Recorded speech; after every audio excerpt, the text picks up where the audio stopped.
आत्मदेव धुंधली की गाथा श्रवण कराई जाती है। आप सबको ये कथा याद है।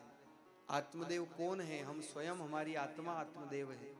आत्मदेव की पत्नी धुंधली, ये बुद्धि धुंधली है।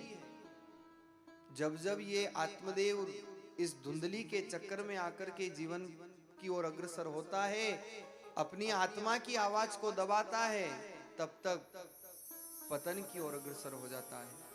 तुंगभद्रा नदी के तट पर आत्मदेव और धुंधली निवास किया करते थे।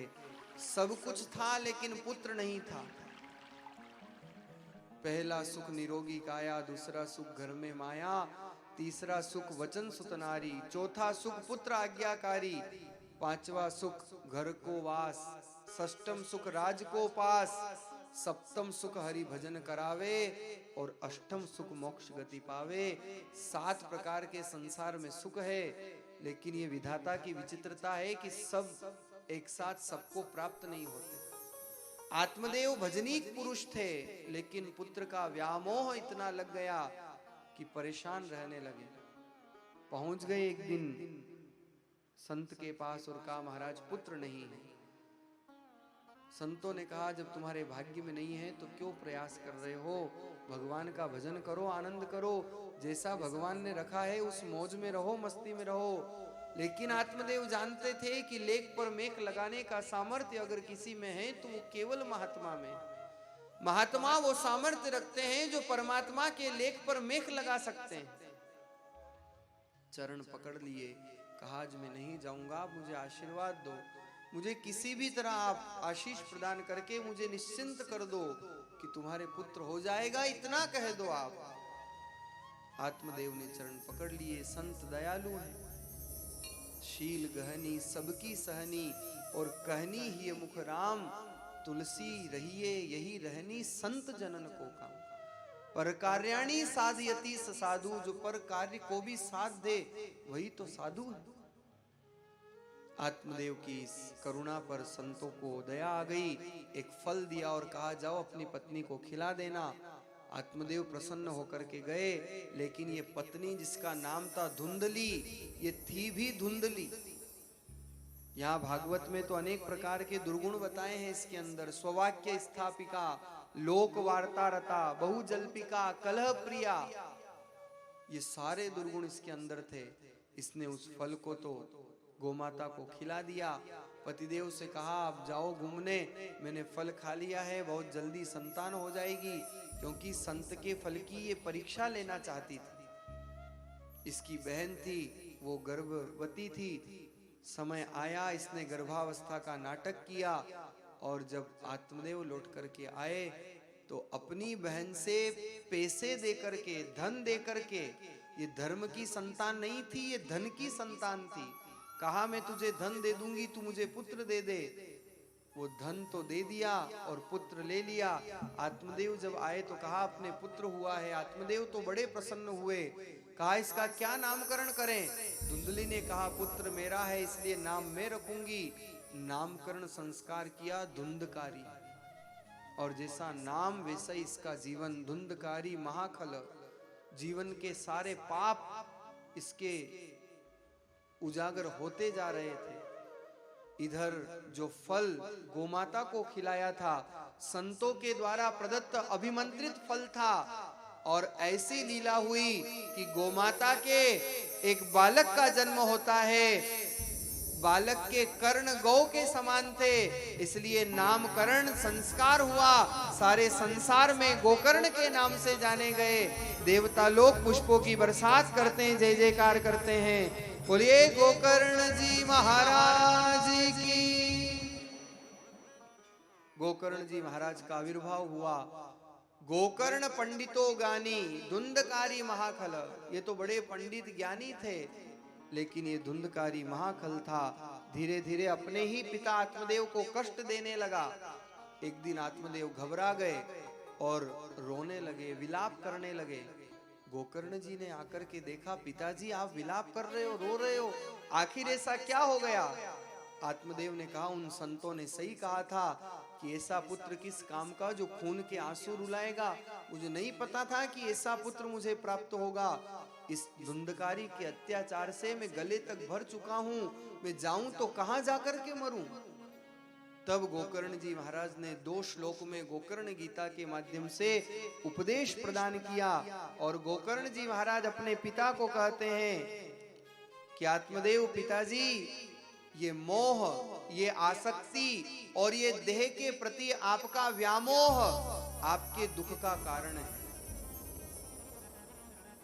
गोकर्ण जी महाराज ने कहा, देहे अस्थि मांस रुधिरे अभिमतिं त्यज्य त्वं जाया सुतादिषु सदा ममतां विमुञ्च पश्चानिशं जगदिदं क्षणभङ्गनिष्ठं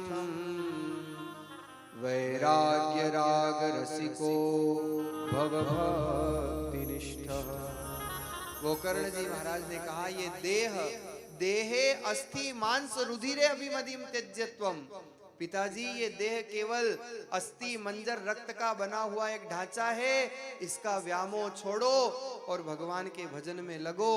आत्मदेव को ज्ञान लग गया, सब छोड़ करके निकल गए, भगवान का भजन करके अपनी आत्मा का उद्धार कर लेते हैं।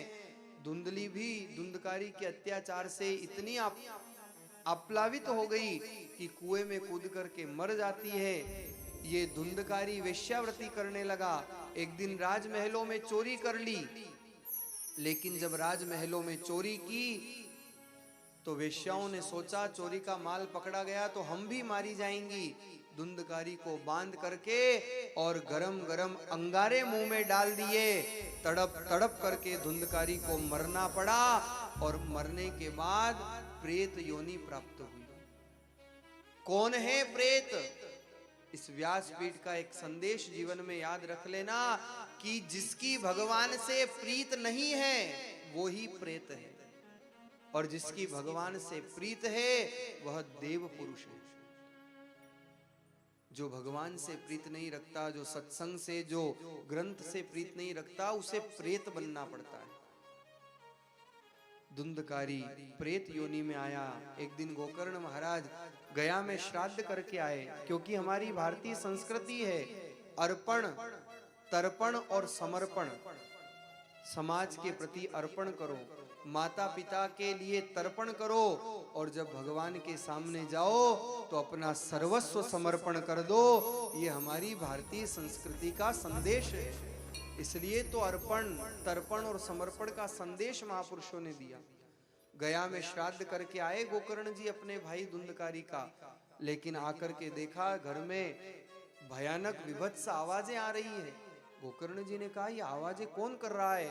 राम राम कह करके जल छीटा तो देखा धुंधकारी प्रेत योनि में तड़प रहा है, चिल्ला रहा है। गोकर्ण ने कहा, मैं तो तुम्हारे लिए गया में श्राद्ध करके आया, फिर भी तुम्हारी मुक्ति नहीं हुई। धुंधकारी ने कहा, जीवन के पाप इतने हैं कि इन पापों से मुझे कहां मुक्ति मिल सकती है, तो मैं क्या करूं?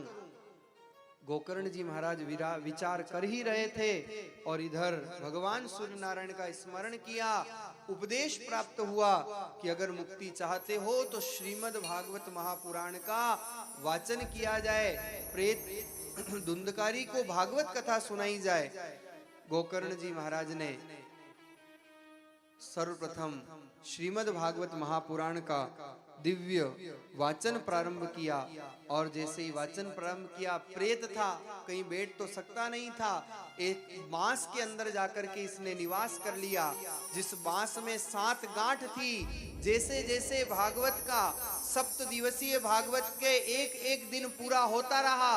पहले दिन हुआ पहली गांठ टूटी, दूसरे दिन हुआ दूसरी गांठ टूटी, तीसरा दिन तीसरी गांठ छिटक जाती है, और 7वें दिन तो बांस फट जाता है। भगवान के धाम से विमान आया और धुंधकारी विमान में बैठकर गोलोक धाम को प्रस्थान कर जाते हैं। देवता लोग पुष्पों की बरसात करते हैं, जय जयकार करते हैं। बोलिए श्रीमद् भागवत महापुराण की जय। अगर एक प्रेत भागवत सुनने से जिसका उद्धार हो सकता है, अगर एक बांस की, एक जो जड़ बांस है उसकी ग्रंथियां टूट सकती है, तो अगर हम मन से भागवत सुने तो क्या हमारे हृदय रूपी वासना की ग्रंथि नहीं टूटेगी? हमारे हृदय रूपी आकांक्षा की ग्रंथि नहीं टूटेगी? एक बार सुनी धुंधकारी ने भागवत और मोक्ष को प्राप्त हो जाता है। इसलिए मैं अक्सर इस प्रसंग में कहा करता हूं कि कर्म से धुंधकारी मत बनना, लेकिन श्रवण करने में धुंधकारी भी सीख प्रदान करता है। जीवन में हर व्यक्ति कुछ न कुछ सिखाता है। अरे बंद घड़ी भी 2 समय सही वक्त बताती है। इसलिए जहां जब जैसा सीखने को मिले सीख लेना चाहिए। धुंधकारी से कथा सुनना सीखना चाहिए। एक बार सुनी और भगवत धाम को प्राप्त हो गया। गोकर्ण जी महाराज ने जब ये प्रसंग सबको सुनाया तो गांव वालों ने कहा कि हमने भी तो सुनी, लेकिन हमारा उद्धार क्यों नहीं हुआ? श्रवणस्य विभेदेन फल भेदो अत्र संस्थित, श्रवणम तु कृतम सर्वं तथा मननम कृतम। तुमने धुंधकारी की तरह एक चित्त होकर के कथा नहीं सुनी, इसलिए उद्धार नहीं हुआ। पुनः गोकर्ण जी महाराज ने 30 वर्ष पश्चात एक बार भागवत कथा का पुनः वाचन किया। सारे लोगों ने कथा श्रवण की और सब के सब भगवत धाम को प्राप्त हो जाते